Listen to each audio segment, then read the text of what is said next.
بسم اللہ الرحمن الرحیم۔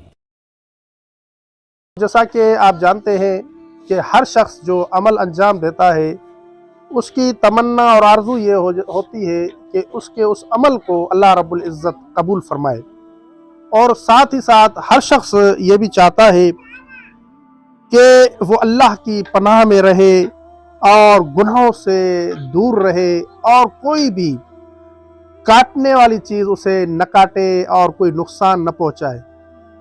مثلا سانپ، بچھو اور اس طرح کے جو جانور ہیں جو انسان کے لیے اگر انسان کو کاٹ لیں تو اس کی جان کو خطرہ ہو جاتا ہے، تو اس سے بچنا چاہتا ہے ہر انسان۔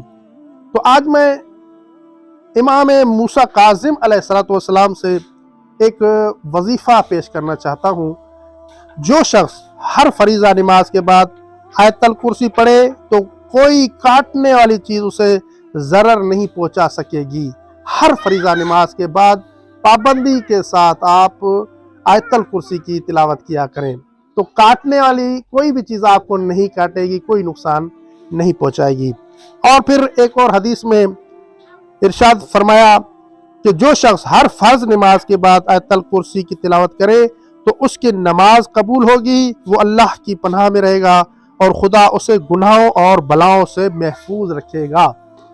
نماز قبول کروانا چاہتے ہیں تو آیت الکرسی کی تلاوت کریں، اگر اللہ کی پناہ میں رہنا چاہتے ہیں تو آیت الکرسی کی تلاوت کریں، اگر آپ چاہتے ہیں کہ ہر جانور کے شر سے محفوظ رہیں تو آپ کو چاہیے کہ آپ آیت الکرسی کی تلاوت کریں، اور ساتھ ہی ساتھ اگر آپ چاہتے ہیں کہ گناہوں سے اور بلاؤں سے محفوظ رہیں تو آپ آیت الکرسی کی تلاوت کریں۔ آیت الکرسی کے اتنے سارے فائدے ہیں، پابندی کے ساتھ آیت الکرسی کی تلاوت کیا کریں اور ہمیں بھی اپنی دعائے خیر میں یاد رکھا کریں۔ اور نیچے جو وہ سبسکرائب کا بٹن ہے نا، اس کو ہٹ کرو، جلدی سے کرو سبسکرائب۔